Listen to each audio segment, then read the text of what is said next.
네, 안녕하세요. 한의사 이정원 원장입니다.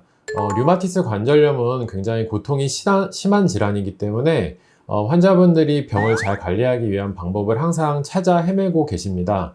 그 중에서 가장 궁금해 하시는 것 중에 하나가 류마티스 관절염과 음식에 대한 관계일 텐데요.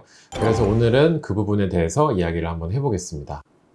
네, 류마티스 관절염을 음식으로 치료해 보시려는 분들도 계실 거라고 생각을 합니다.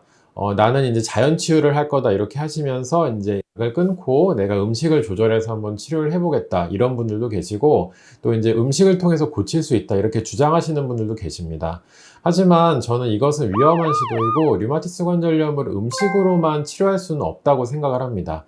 그런 경우에 갑자기 약을 중단하시거나 치료를 안 받으실 경우에는 급격한 관절 변형이라던가 염증이 굉장히 심해질 수가 있기 때문에 류마티스 관절염을 치료할 때는 반드시 전문의의 도움을 받으시고 음식 같은 경우에는 보조적인 요법으로 생각을 하시는 게 좋습니다. 하지만 음식은 장기적인 병의 경과로 보면요. 음식 관리를 하시는 분과 안 하시는 분의 병의 경과는 굉장히 많이 다르다고 이야기를 할 수가 있습니다. 그래서 환자분들은 본인에게 맞는 음식, 또 류마티스 관절염에 좋지 않은 음식, 좋은 음식에 대해서 잘 알아두시고 일상생활에서 실천을 해나가는 것이 필요할 거라고 생각을 합니다. 저는 류마티스 관절염을 예방할 수 있는 음식이 있다고 말씀드리기는 어려울 것 같습니다. 왜냐하면 류마티스 관절염은 발병 인자가 굉장히 다양한데요. 최근의 연구에 따르면 유전자가 관련돼 있다고는 하지만 음식을 잘못 먹었다고 해서 꼭 발병되는 것은 아니고 폐경이라던가 노화라던가 스트레스 여러 가지 원인들이 있기 때문에 류마티스 관절염을 특정 음식을 먹어서 예방을 한다. 이건 조금 어려울 것 같습니다.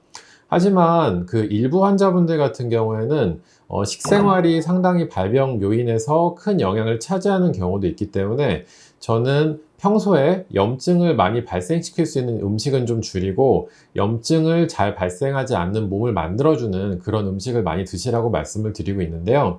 그래서 구체적으로는 밀가루 음식이나 너무 기름진 육류라던가 찬 음식 같은 것들은 좀 피하시라고 말씀을 드리고 있습니다. 그리고 이제 장의 면역력을 향상시켜 줄 수 있는 프로바이오틱스, 예를 들어 김치라던가 낫또라던가 유산균 음료라던가 그거는 무가당으로 드셔야 될 텐데요. 이런 것들을 자주 드시는 것도 도움이 되고요. 그 다음에 야채 종류를 많이 드시는 것이 기본적으로 이제 염증을 줄이는 식습관이 되는데 야채 종류는 가급적이면 좀 익혀서 드시는 것이 좋습니다. 생야채는 또 몸에 독소를 유발할 수 있기 때문에 그렇고요. 그래서 이런 식으로 염증을 평소에 좀 줄일 수 있는 음식들을 좀 드시는 것이 그래도 류마티스를 예방하는 데 좀 도움이 되지 않을까 이렇게 말씀을 드리고 싶습니다. 자, 음식의 궁합이라고 한다면은 우리가 이제 기름진 육류를 제가 많이 섭취하지 마시라고 말씀을 드렸지만 기름진 육류를 좀 먹을 때가 있습니다. 사회생활 하다 보면은 이제 삼겹살도 먹을 수 있고 한우도 구워서 먹을 수 있고 이런 경우들이 있는데 육류를 드실 때는 항상 야채 종류를 좀 풍성하게 쌈을 싸서 드신다든지 이런 식으로 좀 많이 드시라고 말씀을 드리고 싶고요. 그리고 이제 밥을 드실 때 가능하시면은 잡곡밥으로 해서 흰 쌀밥보다는 잡곡밥을 드시는 것이 아무래도 음식 궁합에 좀 좋다고 볼 수가 있습니다. 검은 콩이라던가 이제 불린 현미라던가 몸에 좋고 이제 좋은 영양소로 작용하는 여러 가지 곡물들을 섞어서 밥을 좀 드시는 게 좋을 것 같고요.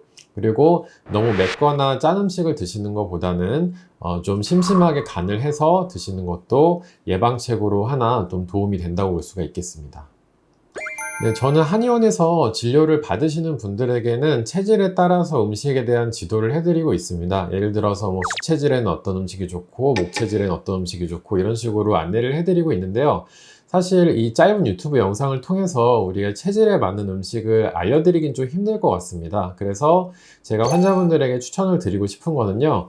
음식 노트를 하나 좀 만드셔서 좀 적어보시라고 말씀을 드리고 싶습니다. 내가 오늘 예를 들어서 이런 음식을 먹었는데 오늘은 통증이 좀 심해졌다. 근데 이제 한 번으로 평가할 수는 없고요. 예를 들어서 계속 적어봤는데 두세 번 똑같이 먹었을 때 통증이 늘어나거나 컨디션이 안 좋아지는 음식이 있다면은 그거는 본인의 체질에 안 맞는 음식이기 때문에 그거는 빼고 앞으로는 식사를 하시는 게 좋을 것입니다. 이런 디테일한 부분들이 병의 관리에 도움이 많이 될 거예요.